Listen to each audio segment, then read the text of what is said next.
Проверяваме колко чиста е София. Купих си нов чифт бели чорапи и ще се разходя с тях из центъра на София, да видим дали ще останат бели до края.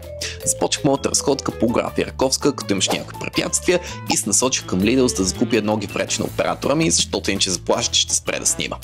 Магазинът ми се стори доста чист, така че след като артикулите бяха подсигурени, айде да ти е сладко, се запътих към кафенето от среща, за да си взема нещо за пиене.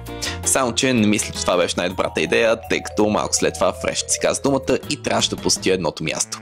Най-близкото беше обществената туалетна на НДК, която беше изненадващо чиста, но полът беше буквално подгизнал, надявам се с вода. Ако ми вярвате, вижте как оставя мокри следи по асфалта. Задължително трябваше да инспектираме Софийското метро, защото хиляди хора минават оттам всеки ден, затова се запътих именно натам. Опа, а сега на къде?